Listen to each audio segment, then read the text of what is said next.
এক এলাকায় এক যুবক চোর ছিল। সে প্রতিবেশীদের লোটাঘাটি হাড়ি পাতিল ইত্যাদি চুরি করত। এজন্য সে চোর হিসাবে বেশ পরিচিত লাভ করলো। একদিন সে চিন্তা করলো, এলাকায় যখন দাগি চোরের খেতাব পেলাম, তাই এখন থেকে আমাকে বড় চোর হতে হবে। ভেবেচিন্তে সে ঠিক করলো, বড় চোর হতে হলে আমাকে প্রথমেই রাজার বাড়িতে চুরি করতে হবে। রাজবাড়িতে ঢুকে আড়াল থেকে দেখতে পেল রাজা ও রাজকন্যা বসে আলাপ করছে। শুনতে পেল রাজা তার মেয়েকে জিজ্ঞেস করছেন, আম্মাজান, তোমার কাছে এত সুন্দর ভালো নামি দামি পাত্রের প্রস্তাব আসে, তুমি তাই একটাও পছন্দ করছো না, এর কারণ কি মা?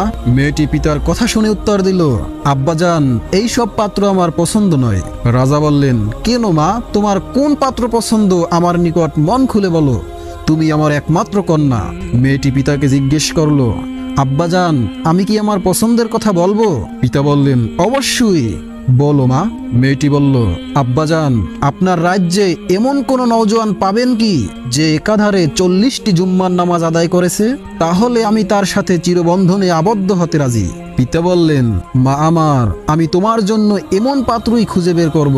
মেয়েটি বলল, আব্বাজান, পাবেন হয়তো, তবে এটা কোনো রাজা বাদশার ছেলে হবে না।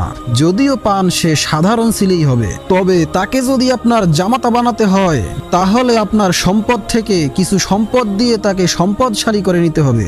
পিতা বলল, মা, তুমি আমার একমাত্র কন্যা, যে আমার জামাতা হবে সেই তো আমার সকল সম্পদের মালিক হবে। এই কথা শুনে চোর বেটা ভাবতে লাগলো, এই তো আরেক সুবর্ণ সুযোগ। রাজা জামাতা হতে শিক্ষাগত যোগ্যতাও লাগবে না, টাকা পয়সাও লাগবে না, শুধু 40টি জুমার নামাজ পড়লেই রাজকন্যাকে বিয়ে করা যাবে।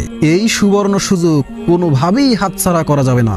চোর বেটা রাজবাড়ি থেকে বেরিয়ে সোজা এসে মসজিদের বারান্দায় বসে চিন্তা করতে লাগলো, হায়, জীবনে তো কোনোদিনই নামাজই পড়ি নাই, আজ কেমন করে যে নামাজ পড়ব। এই চিন্তা করে সে বেকুল হয়ে পড়ল। ইতিমধ্যে ফজরের নামাজের সময় হয়ে গেল। মুয়াজ্জিন ফজরের আজান দিল। আজানের পর চোর মনে মনে বলল, হে আল্লাহ, আমি কিভাবে নামাজ পড়ব, আমাকে রাস্তা দেখাও। কিছুক্ষণ পর দেখা গেল এক মুসল্লি এসে বারান্দায় দাঁড়িয়ে সুন্নাত নামাজ পড়ছে। এরপর আরেক মুসল্লি এসে নামাজে দাঁড়ালো। তার পাশে দাঁড়িয়ে ওই মুসল্লির মতো করে চোর বেটাও নামাজ আদায় করলো। এরপর ইমাম সাহেব নামাজে দাঁড়ালো। চোর বেটাও ফজর থেকে এসা পর্যন্ত এভাবেই জামাতের সাথে নামাজ আদায় করলো। এই থেকে তার নামাজ পড়া শুরু হলো। এভাবে কয়েকদিন যাওয়ার পর চোর বেটা ইমাম সাহেবকে বলল, হুজুর, আমাকে কিছু সূরা কিরাত শিখাবেন? ইমাম সাহেব উত্তরে বললেন, আরে ভাই, আমি তো চাই মানুষকে সূরা কিরাত শিখাতে, কাল থেকে এসো। ইমাম সাহেব তাকে ছাত্র হিসাবে তালিম দিতে শুরু করলেন। এভাবে সূরা কিরাত শিখতে শিখতে সে একজন পূর্ণ মুসল্লিতে পরিণত হলো। এখন সে আর এক ওয়াক্ত নামাজও কাজা করে না। এভাবে দিন, মাস, বছর কেটে গেল।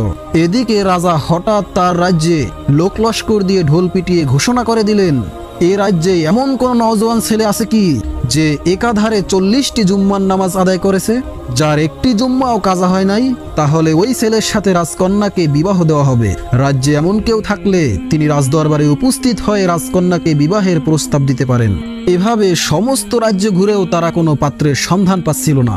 সর্বশেষে তারা গেল চোর বেটার এলাকায়। এলাকার সর্বসাধারণ শাহী এলান শুনে বলতে লাগলো, এলাকায় এমন কোনো ছেলে নাই, তবে আমরা একটি ছেলের সন্ধান দিতে পারি।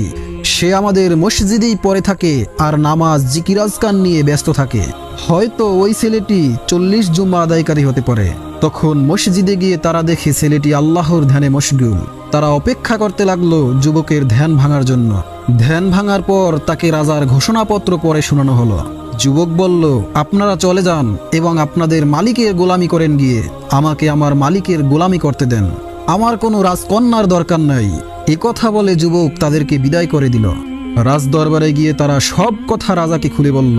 রাজা এই কথা শুনে আরো খুশি হয়ে বললেন, এমন ছেলেই তো আমার দরকার।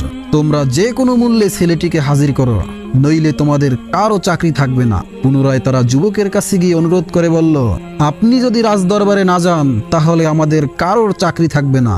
দয়া করে আপনি রাজার সাথে দেখা করেই চলে আসুন। যুবকটি তাদের অনুরোধে যেতে বাধ্য হলো।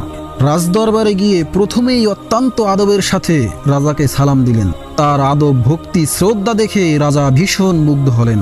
এবার রাজা বলতে শুরু করলেন, বাবা, আমার একমাত্র কন্যা, সে কোনো রাজা বাদশাহের ছেলেকে চায় না। সে আমাকে অনুরোধ করেছে, যে ছেলে একাধারে 40টি জুমা আদায় করেছে, একটি জুমাও কাজা হয় নাই, এমন পাত্রই সে বিয়ে করবে।